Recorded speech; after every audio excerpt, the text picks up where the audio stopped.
Sixth sinus syndrome is often considered to be a disease of the sinus node alone, but it is often associated with disease of atrioventricular node and sometimes with pan-conduction tissue disease. Hence the alternate name structural nodal disease. Other terms which have been used earlier are lazy sinus syndrome and sluggish sinus syndrome. When both sinus and AV node are diseased, it has been called binodal disease or double nodal disease. Usual manifestation of sixth sinus syndrome is a prolonged pause, usually due to sinus arrest. Pauses can also be due to sinoatrial block. In case of sinoatrial blocks, there may be a numerical relationship between the length of the pause and basic sinus cycle length.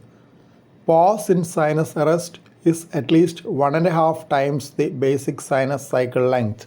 There may be difficulty in ascertaining these timings in case of exaggerated sinus arrhythmia, which is another manifestation of sixth sinus syndrome.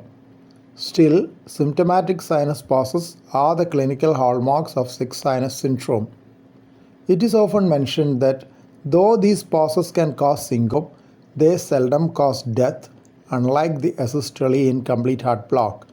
In type 1 second degree sinoatrial block, there is progressive shortening of PP interval, like the progressive shortening of RR interval in type 1 second degree AV block.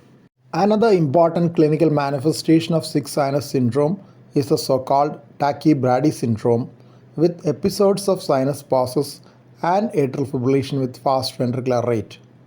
Ventricular rate need not always be fast in atrial fibrillation with sixth sinus syndrome.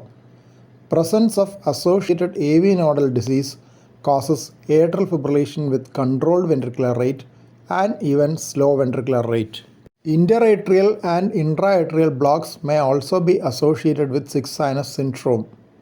Both can cause widening of the P wave without left atrial enlargement documented by imaging studies like echocardiography. Advanced interatrial block can manifest as wide biphasic P waves in inferior leads known as base syndrome.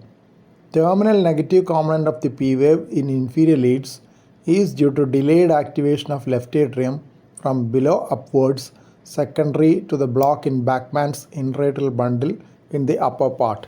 Delay in the onset of sinus syndrome after cardioversion for atrial flutter or atrial fibrillation is another manifestation of sixth sinus syndrome. Prolonged junctional rhythm may occur prior to resumption of sinus rhythm in some cases.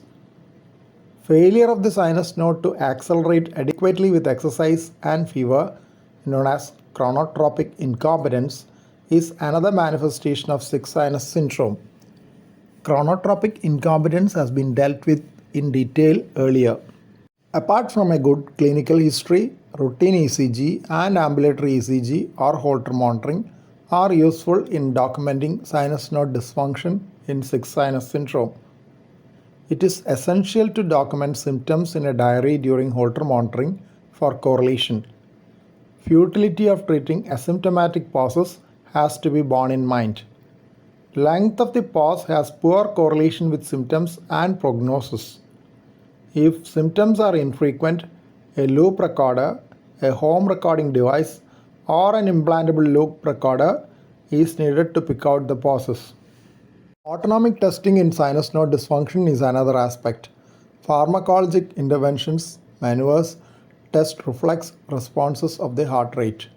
Carotid sinus massage causing pauses of more than 3 seconds is considered significant. Occasionally, such pauses may occur in asymptomatic elderly individuals. Intrinsic heart rate is the heart rate during complete autonomic blockade with atropine and beta blockade. In a case of clinical bradycardia, a low intrinsic heart rate suggests intrinsic sinus nodal dysfunction, while a normal intrinsic heart rate indicates abnormal autonomic regulation. Invasive testing is reserved for symptomatic patients whose bradycardia cannot be documented by non-invasive means. Sinus node recovery time, corrected sinus node recovery time, and sinoatrial conduction time are measured. but the ability to provide a definitive diagnosis by these parameters is limited. Concomitant AV nodal disease is seen in about 17% of patients with sinus nodal dysfunction. New AV conduction abnormalities develop at the rate of 2.7% per year. Here are a couple of journal references. Thank you for watching this video. Please subscribe, like, share and post your valuable comment below this video.